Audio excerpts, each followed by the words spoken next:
Na Kitajskem danes skoraj ni vplivnejše osebe kot Xi Jinping. On je najvišji voditelj komunistične partije Kitajske, predsednik države in vodja najvišjega vojaškega organa Kitajske. Leta 2018 so iz kitajske ustave odstranili omejitev predsedniškega mandata. Nato pa, leta 2022, Xi je dobil tretji mandat kot vodja komunistične partije, kar prejšnji kitajski voditelji niso storili že več desetletij. Zaradi tega Xija pogosto primerjajo z nekdanjim voditeljem Mao Zedongom. Toda njuna povezava je globlja kot zgolj to, da imata veliko moč. Še preden se je rodil Xi Jinping, njegov oče, Xi Zhongxun, je bil že del komunistične revolucije. In da bi razumeli, kako se je začela zgodba družine Xi, se moramo vrniti v čas, ko je bilo komunistično gibanje na Kitajskem skoraj poraženo. V 30 letih prejšnjega stoletja je bila na Kitajskem državljanska vojna. Nasproti sta si stala nacionalistična vlada, ki jo je vodil Chiang Kai-shek, in komunistične sile, med katerimi je bil tudi Mao Zedong. V tistem času nacionalisti so nadzorovali večji del države in večkrat so poskušali obkoliti ter uničiti komunistične baze.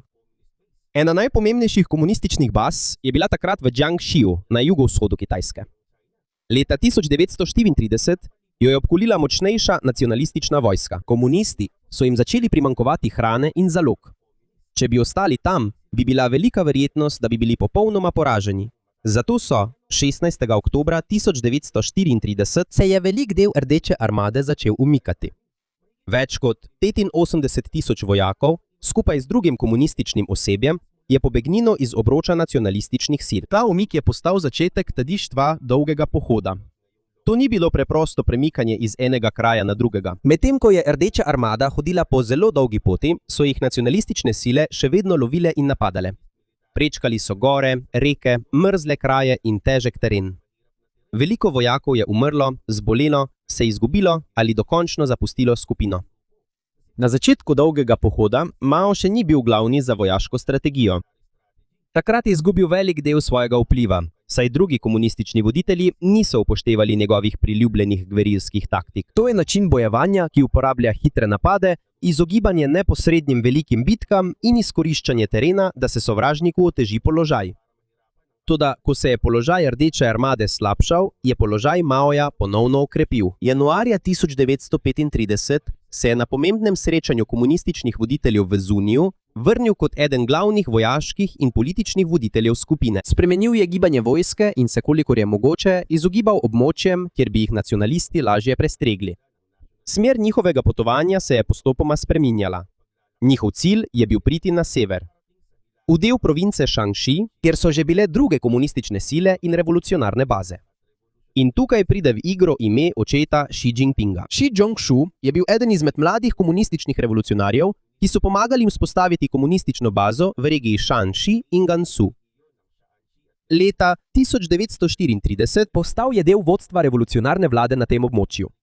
Do leta 1935 so komunistične baze tam postale pomembno varno zatočišče za vojsko, ki je preživela dolgi pohod. Oktobra 1935 so Maojeve sile prispele v severni Shaanxi. Le majhen del vojske, ki je začel dolgi pohod, je prispel do cilja.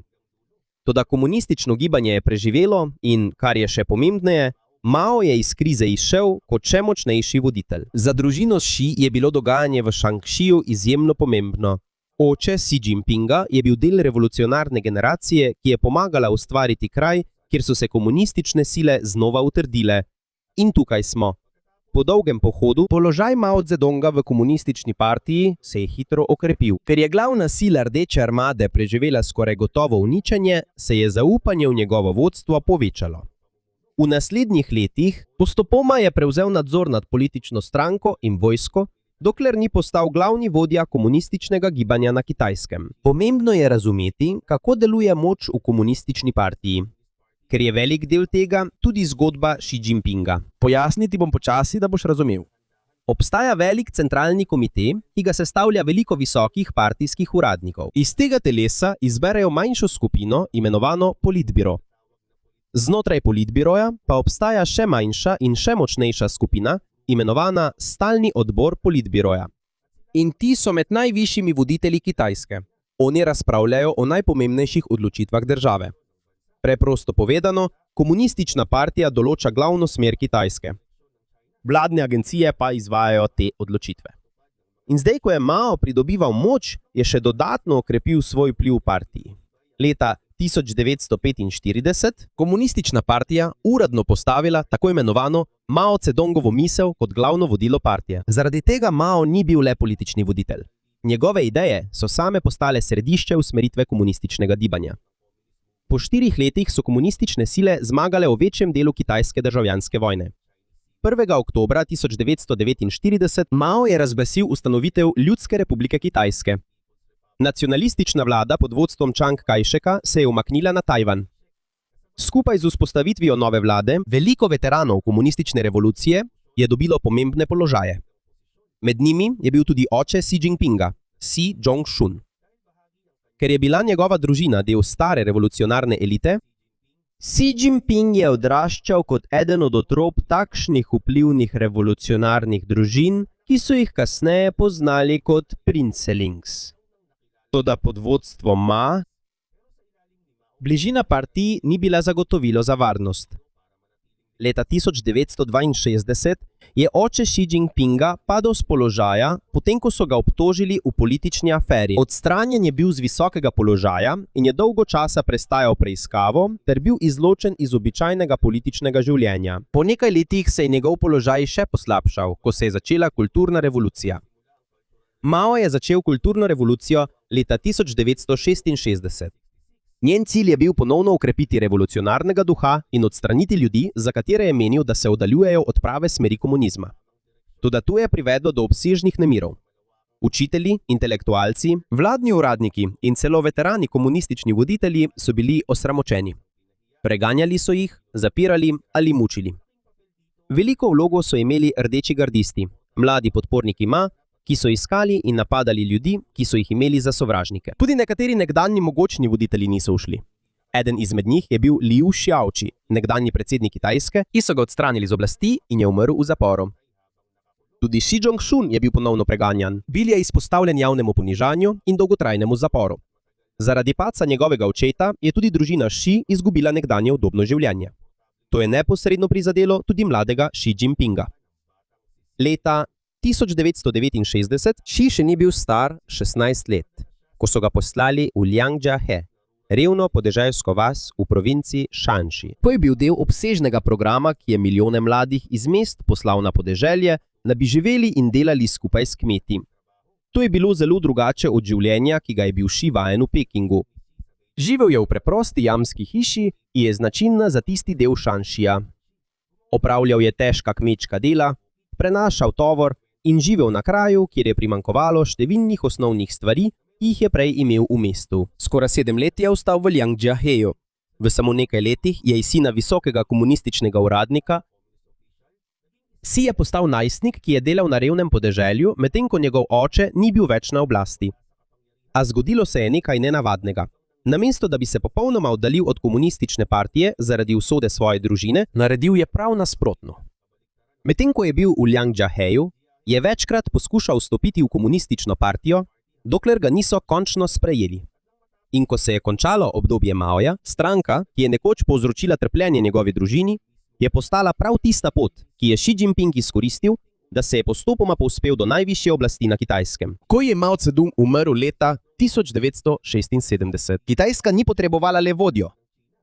Komunistična partija je morala popraviti tudi sistem, ki je Maoju dal tako veliko moč. Veliko veteranov, uradnikov, ki so bili prej odstranjeni ali kaznovani med kulturno revolucijo, so postopoma vračali v vlado. Med najpomembnejšimi med njimi je bil Deng Xiaoping, veteran, komunistični voditelj, ki je bil 2-krat odstranjen z oblasti v času Maoja. Do poznih 70 let je Deng postal najmočnejši voditelj Kitajske, čeprav ni nikoli postal predsednik ali generalni sekretar komunistične partije. Namesto da bi vse najvišje položaje združili v eni osebi, kot v času Maoja, so oblast bolj razdelili med različne voditelje in institucije. Leta 1981 je komunistična partija izdala pomembno uradno oceno svoje zgodovine. Priznala je vlogo Maoja pri ustanovitvi Ljudske republike Kitajske. Vendar pa je obsodila tudi velike napake kulturne revolucije. Hkrati je bil poudarek na kolektivnem vodstvu. To pomeni, da ne bi smela ena oseba sama odločati za celo državo. Deng je prav tako močno spremenil gospodarstvo. Kitajska se je postopoma začela odpirati tujim naložbam, zasebnemu podjetništvu in mednarodni trgovini. Leta 1979 Deng je obiskal Združene države Amerike, kar je bil jasen simbol nove usmeritve Kitajske. V naslednjih desetletjih so gospodarske reforme, ki so se začele v njegovem času, pomagale k hitri rasti gospodarstva države. Toda to ne pomeni, da je Kitajska postala demokratična, saj je komunistična partija ohranila nadzor nad političnim sistemom. Leta 1989 so v Pekingu in drugih mestih potekali množični protesti. Na Trgu nebeškega miru je veliko študentov in državljanov zahtevalo politične reforme in več svobode. Junija vlada je uporabila vojaško silo, da bi končala proteste. Število umrlih še vedno ni natančno znano, vendar je jasno, da jih je umrlo veliko. V času sprememb je Kitajska se je začela dolga politična kariera Xi Jinpinga. Po njegovem obdobju na podeželju je Xi študiral na univerzi Tsinghua v Pekingu. Do 70 let je postal tudi član komunistične partije. Namesto da bi ostal blizu centralne vlade, se je Xi odločil graditi kariero v različnih delih Kitajske. V zgodnjih 80 letih je delal v okrožju Zhengding v provinci Hebei blizu Pekinga. To ni bil najvišji položaj in tudi ne najbogatejši kraj na Kitajskem. Toda tukaj je Xi začel pridobivati neposredne izkušnje z lokalno upravo. Nato se je preselil v Fujian, obalno provinco, ki gleda proti Tajvanu. Več kot 17 let je delal na različnih položajih v Fujianu. Bil je lokalni uradnik, vodja mesta, namestnik provincialnega vodje in kasneje tudi guverner. Zaradi tega je Xi videl, kako se vodi lokalno gospodarstvo in vlada v času, ko se je Kitajska hitro odpirala, v poslu in mednarodni trgovini. Iz Fujiana se je Xi preselil v Zhejiang, to je bogata obalna provinca, znana po številnih zasebnih podjetjih. Tam je postal guverner, nato pa še partijski sekretar, najvišji uradnik komunistične partije v provinci. V tem dolgem obdobju Xi ni bil takoj prepoznan kot najmočnejši ali najglasnejši kandidat za vodstvo Kitajske. A vendarle si je ustvaril nekaj pomembnega: dolgo zgodovino vodenja na različnih mestih in povezave znotraj komunistične partije. Velika priložnost je prišla leta 2007. V Šanghaju je izbruhnil velik korupcijski škandal in nekdanji partijski sekretar mesta je bil odstavljen. Xi je bil poslan kot novi vodja komunistične partije v Šanghaju, eno najpomembnejših mest na Kitajskem. Tam je ostal le 7 mesecev. Oktobra 2007 je bil Xi izbran za člana stalnega odbora politbiroja. Na tej točki je že spadal med 7 najmočnejših uradnikov na Kitajskem. Po enem letu je postal tudi podpredsednik države. Ti položaji so ga jasno uvrstili med možne naslednje voditelje. In leta 2012, ko je Hu Jintao odstopil kot generalni sekretar, je Xi Jinping prevzel najvišji položaj v komunistični partiji. Hkrati je prevzel tudi vodstvo centralne vojaške komisije, tako da je imel nadzor nad najvišjim vodstvom partije in vojske. Leta 2013 je postal tudi predsednik Kitajske. Po skoraj 3 desetletjih vzpona od lokalne vlade do Pekinga je Xi Jinping zdaj na vrhu. Toda je tukaj začel sistem, ki je bil vzpostavljen po Maoju, znova doživljati spremembe.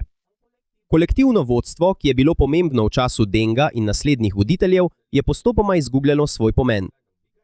Ko je vse več moči prehajalo v roke Xi Jinpinga, je bil eden njegovih prvih velikih korakov obsežna protikorupcijska kampanja. Na tisoče uradnikov, od najnižjih do najvišjih položajev v komunistični partiji, je bilo preiskanih in kaznovanih. Cilj tega je bil očistiti vlado korupcije. Hkrati je veliko vplivnih političnih osebnosti, ki bi lahko predstavljale oviro za Xi Jinpinga, izgubilo svoje položaje. In medtem ko se ta kampanja nadaljuje, počasi postaja jasno, da se voditelj, ki je bil kot najstnik nekoč izgnan iz Pekinga, ni le vrnil v središče moči. Začenja tudi spreminjati sam način delovanja oblasti na Kitajskem. V prvih letih vladavine Xi Jinpinga se je protikorupcijska kampanja hitro razširila. Veliko visokih uradnikov komunistične partije in vojske je bilo preiskanih, odstavljenih ali zaprtih. Eden največjih primerov je bil primer Zhou Zhongkanga, nekdanjega člana stalnega odbora politbiroja in nekdanjega vodja notranje varnosti Kitajske. Leta 2015 je bil obsojen na dosmrtno zaporno kazen zaradi korupcije in drugih kaznivih dejanj. V naslednjih letih so bili milijoni partijskih uradnikov kaznovani zaradi različnih disciplinskih kršitev. Kampanja se nadaljuje do leta 2026, vključno z novimi preiskavami visokih vojaških uradnikov. Za komunistično partijo kampanja kaže, da noben uradnik ne sme biti varen, če je vpleten v korupcijo. Vendar pa po mnenju nekaterih analitikov ima tudi velik politični pomen. Nekateri nekdanji vplivni uradniki niso več na oblasti, medtem ko je vedno več voditeljev, ki so blizu Xija na pomembnih položajih. Zaradi tega je oblast pod njenim vodstvom postala še bolj centralizirana. Hkrati se je še povečal osebni politični status Xija. Leta 2017 so v ustavo komunistične partije vključili misel Xi Jinpinga o socializmu s kitajskimi značilnostmi za novo dobo leta 2021. Je partija izdala svojo tretjo pomembno zgodovinsko resolucijo v vsej svoji zgodovini. Velik del dokumenta poudarja vlogo Xija kot glavnega voditelja nove dobe komunistične partije. Medtem ko se položaj Xija znotraj Kitajske krepi, se moč države povečuje tudi zunaj njenih meja. Pod njegovim vodstvom je Kitajska nadaljevala hitro krepitev vojske in postala bolj aktivna pri vprašanjih, kot sta Tajvan in Južno-Kitajsko morje. Nacionalna varnost je postala tudi bolj v središču vladne politike, vključno s strožjim nadzorom nad informacijami, tehnologijo in internetom. V Hongkongu so se po množičnih protestih leta 2019 zgodile velike spremembe. Leta 2020 Peking je uvedel zakon o nacionalni varnosti, ki predvideva stroge kazni za kazniva dejanja, kot so odcepitev, spodkopavanje oblasti in sodelovanje ali domnevno sodelovanje s tujimi silami. Leta 2024 Hongkong je dodal še en zakon o varnosti. Kitajska in hongkonška vlada pravita, da so ti zakoni potrebni za varnost in stabilnost. Kritiki in nekatere tuje vlade pa menijo, nekdanje politične svoboščine in prostor za opozicijo v Hongkongu so se zmanjšali. Še en kontroverzen del obdobja Xi Jinpinga se je zgodil v Xinjiangu. To je domovina številnih Ujgurov, etnične skupine, katere večina je muslimanov. Leta 2022 je Urad Združenih narodov za človekove pravice izjavil, da so bile storjene resne kršitve človekovih pravic proti Ujgurom in drugim muslimanskim skupnostim. Vključevale so obsežno samovoljno pridržanje. Urad pa je dejal, da bi nekatera dejanja lahko pomenila mednarodne zločine. Kitajska vlada odločno zavrača takšne obtožbe in trdi, da so njeni programi v Xinjiangu usmerjeni v boj proti terorizmu, ekstremizmu in revščini. Eden največjih javnih izzivov v času vladavine Xija je prišel v obdobju pandemije COVID. Vel časa je Kitajska izvajala tako imenovano politiko ničelne tolerance do COVID-a.